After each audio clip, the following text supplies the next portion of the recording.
हमारे YouTube channel में आप सभी का स्वागत है। और जो भी हमको इस वीडियो में देख रहे हो उन सभी को हमारी तरफ से राम राम। पिछले वीडियो में हमने 5 दोहे पढ़े थे, यानी हमारे 325 दोहे चौपाइयों के साथ पूरे हो गए हैं। और जो इसके आगे के दोहे हैं वो हम इस वीडियो में पढ़ेंगे, तो आप हमारे साथ जुड़े रहिए, वीडियो देखते रहिए। पुनि पुन रामय चितव सिय सक्षत मनु सक्चैना हरत मनोहर मीन छवि प्रेम प्रिया से नैन। अर्थात श्री सीता जी बार बार राम जी को देखती है और सकुचा जाती है, पर उनका मन नहीं सकुचाता। प्रेम के प्यासे उनके नेत्र सुंदर मछलियों की छवि को हर रहे हैं। ये मास पारायण 11वां विश्राम है, 10 विश्राम पूरे हो चुके हैं। श्याम शरीर सुभाय सुहावन शोभा कोटि मनोज लजावन जावक जुदपल कमल सुहाए मुनि मन मधु रहत जिन छाए। यानी श्री रामचंद्र जी का सांवला शरीर स्वभाव से ही सुंदर, उसकी शोभा करोड़ों कामदेवों को लजाने वाली है। महावर से युक्त चरण कमल बड़े सुहावने लगते हैं और जिन पर मुनियों के मन रूपी भौरे सदा छाए रहते हैं। पीत पुनीत मनोहर धोती हरित बाल रवि दामिनी ज्योति कल किंकन कट सूत्र मनोहर बाहु विशाल विभूषण सुंदर। अर्थात पवित्र और मनोहर पीली धोती प्रातः काल के सूर्य और बिजली की ज्योति को हर लेती है। कमर में सुंदर किंकणी और कटी सूत्र, विशाल भुजाओं में सुंदर आभूषण सुशोभित है। पीत जनेऊ महाछवि देही कर मुद्रिका चोर चितुलेही सोहत ब्याह साज सब साजे उर आयत उर भूषण राजे। अर्थात पीला जनेऊ महान शोभा दे रहा है, हाथ की अंगूठी चित्र को चुरा लेती है।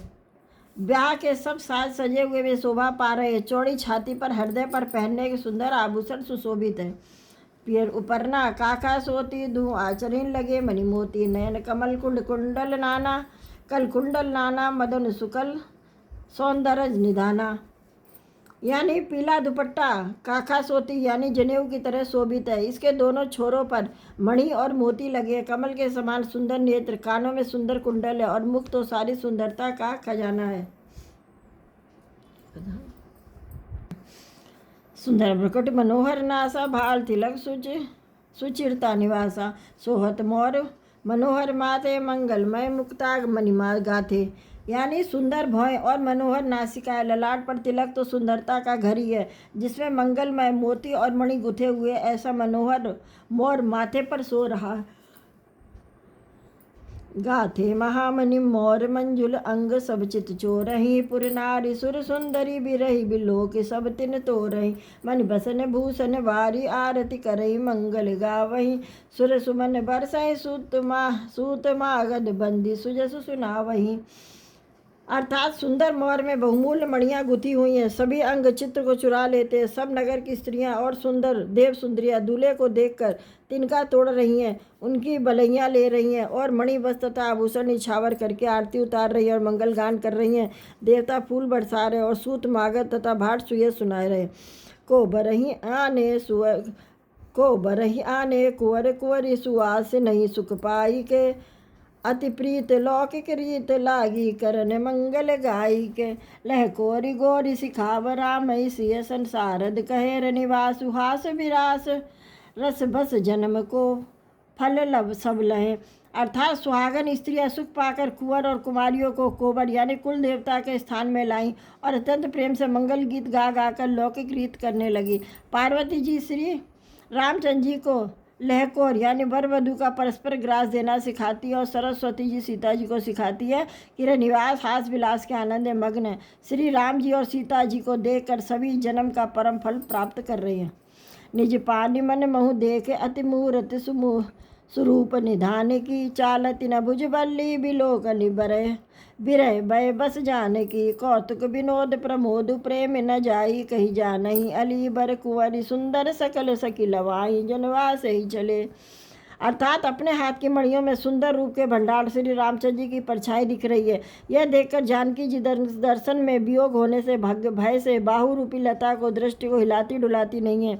उस समय के हंसी खेल और विनोद का आनंद प्रेम नहीं कहा जा सकता है, सखिया ही जानती है। तदंतर वर कन्या को सब सुंदर सखिया जनवासे को लिवा चली। तो इस समय सुनी आशीष जह तय नगर नव आनंद महा चिर जिहाँ जुड़े जोरी चारु चार्यो मुदित मन सब ही कहा। जोगिंद्र सिद्ध मुनि सदेव बिलोकी प्रभु धुंध बिहनी। चले हरसि भरसि प्रसून निज निज लोक जय जय जय भनी। अर्थात उस समय नगर और आकाश में जहाँ सुनिए वहीं आशीर्वाद की ध्वनि दिन सुनाई दे रही थी और महान आनंद छाया हुआ। सभी ने प्रसन्न मन से कहा, सुंदर चारों जोड़ियाँ चिरंजीवी हो। योगी राज सिद्ध मुनीश्वर और बड़देवता ने प्रभु श्री रामचंद्र जी को देखकर धुधुम्बी बजाई और हर्षित होकर फूलों की वर्षा करते हुए जय हो कहते हुए अपने लोक को चले गए। सहित बदूटिन कुंवर सब तब आए पितवास। शोभा मंगल मोद भरी उंगे जनवास जनु जनवास। अर्थात तब चारों कुमार बंधुओं से पिताजी के पास आए और ऐसा मालूम होता था मानो शोभा मंगल और आनंद से भरकर जनवासा उमड़ पड़ा हो।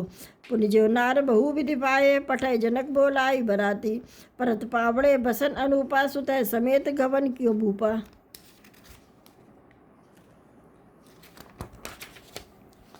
अर्थात फिर वह बहुत प्रकार की रसोई बनी। जनक जी ने बारातियों को बुला भेजा। राजा दशरथ जी ने पुत्रों सहित गमन किया। अनपा वस्त्रों के पावड़े पड़ते जाते थे। सादर सबके पाए पखारे जथा जोग पीड़न बैठारे। दोहे जगत अबधपति चरनासी लुसने जाई नहीं बनना। अर्थात आदर के साथ सबके चरण धोए और सबको यथा योग्य पीड़ों पर बैठाया। तब जनक जी ने अवधपति दशरथ जी के चरण धोए। उनका शील और स्नेह वर्णन नहीं किया जा सकता है। बहुरी राम पद पंकज धोए जे हृदय कमल महु गोय। तीनों भाई राम समझाने धोए चरण निज जनक निज पानी। अर्थात फिर रामचंद्र जी के चरण कमलों को धोया जो श्री शिव जी के हृदय कमल में छिपे रहते हैं। तीनों भाइयों को रामचंद्र जी के समान ही जानकर जनक जी ने उनके श्री चरण अपने हाथों से धोए। आसन आसन उचित सवेन्द्र दीने बोली सुपकारी सबली ने। सादर लगे परन पनवारे कनक कील मणिपाल सवारे। अर्थात राजा जनक जी ने सभी को उचित आसन दिए और परसने वाले को बुलवाया। आदर के साथ पत्तलें पड़ने लगी जो मणियों के पत्तों से सोने की कील लगाकर बनाई गई थी। सुपोधन सुरभि सरपी सुंदर स्वाद पुनीत छन महोत्सव के परुष गे चतुर सुआर विनीत। अर्थात चतुर और विनीत रसोइये सुंदर स्वादिष्ट और पवित्र दाल भात और गाय का यानी सुगंधित घी क्षण भर में सबके सामने परस गए। पंच कवल कर जेवन लागे गारी गान सुन अति अनुरागे। भांति अनेक परे पकवाने सुधा सरस नहीं जाई बखाने। अर्थात सब लोग पंचकौर करके अर्थात प्राणाय स्वाहा अपनाय स्वाहा व्यानाय स्वाहा उदयनाय स्वाहा और समानाय स्वाहा इन मंत्रों का उच्चारण करते हुए पहले 5 ग्रास लेकर भोजन करने लगे। गाली गाना सुन वे अत्यंत प्रेम मग्न हो गए। अनेकों तरह के अमृत के समान स्वादिष्ट पकवान परसे गए जिनका बखवान नहीं हो सकता था।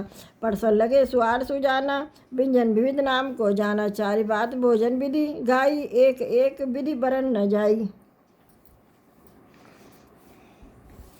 अर्थात चतुर रसोइये नाना प्रकार के व्यंजन परोसने लगे। उनका नाम कौन जानता है। 4 प्रकार के चौर्य चोस से लेह पेय पदार्थ पेय अर्थात चबाकर चूसकर चाटकर और पीकर खाने योग्य भोजन की विधि कही गई।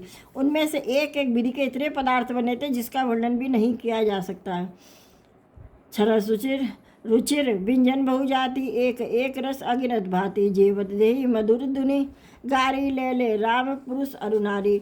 अर्थात 6 रसों के बहुत तरह के सुंदर स्वादिष्ट व्यंजन एक एक रस के अगिनत प्रकार के बने। भोजन करते समय पुरुष और स्त्रियों के नाम ले लेकर स्त्रियां मधुर ध्वनि से गाली दे रही हैं। समय सुहाविन गारी विराजा हस राहु सुनि सही समाज। ए भी समय भोजन की ना आदर सहित आचमन दीना। अर्थात समय की सुहावनी गाली शोभित हो रही है। इसे सुनकर समाज सहित राजा दशरथ जी हंस रहे हैं। इस रीत से सभी ने भोजन किया और सबको आदर सहित आचमन यानी मुंह हाथ धोने के लिए जल दिया गया। जय पान पूजे जनक दशरथ सही समाज जनवासे गमने मुदी सकल भूप सिरताज।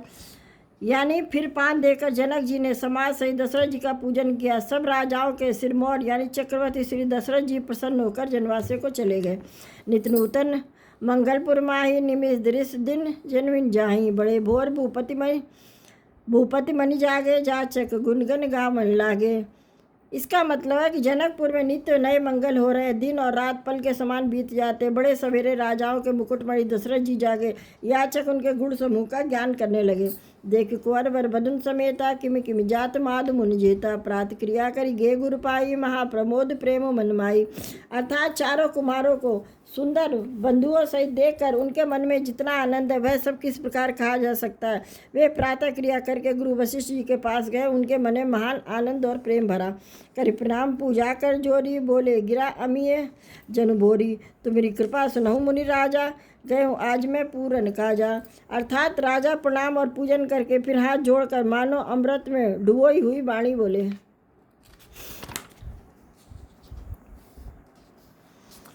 हे मुनिराज सुनिए, आपकी कृपा से आज मैं पूर्ण काम हो गया हूँ। अब सब विप्र बुलाए गोसाई, देव दीन सब बात बनाई, सुनि गुरु कृपा मह करी, महिपाल बढ़ाई, पुनि पठे मुनि वृंद बुलाई। अर्थात हे स्वामी ने अब सब ब्राह्मणों को बुलाकर सब तरह के गहने कपड़ों से सजी हुई गाय दीजिए। यह सुनकर गुरु जी ने राजा की बड़ाई की, फिर मुनिगणों को बुलवा भेजा। वामदेव अरे देव ऋषि वाल्मीकि जा बाली, आए मुनिवर निकट तब कौशलादि तपसाल। अर्थात तब वामदेव, देव ऋषि, नारद, वाल्मीकि, जावाली और विश्वामित्र आदि तपस्वी श्रेष्ठ मुनियों के समूह आए। दंड प्रणाम सभई नृप कीजे, पूज सप्रेम परासन दीन, 4 लक्ष बर देवनु मनाई, 4 लक्ष बर धेनु मंगाई, काम सुरभि सम नील शील सुहाई। अर्थात राजा ने सबको दंडवत प्रणाम किया और प्रेम सहित पूजन करके उन्हें उत्तम आसन दिए। 4 लाख उत्तम गाय मंगवाई जो कामधेनु के समान अच्छे स्वभाव वाली और सुहावनी थी।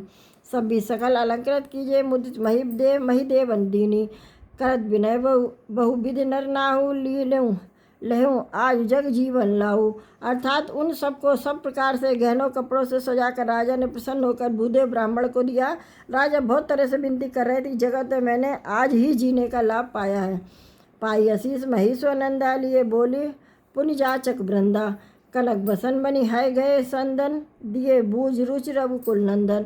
अर्थात ब्राह्मणों से आशीर्वाद पाकर राजा आनंदित हुए। फिर याचकों के समूह को बुलवा लिया और सबको उनकी रुचि पूछकर सोना, वस्त्र, मणि, घोड़ा, हाथी और रथ जिसने जो चाहा सूर्य कुल को आनंदित करने वाले दशरथ जी ने दिए। चले पढ़त गावत गुण गाता, जय जय दिनकर कुल नाथा, ए विध राम ब्याहु उछाऊ, सकई न बरन सहज सुख मुख जाहू। अर्थात वे सब गुणानुवाद गाते और सूर्य कुल के स्वामी की जय हो जय हो जय हो कहते हुए चले। इस प्रकार श्री रामचंद्र जी के विवाह का उत्सव हुआ।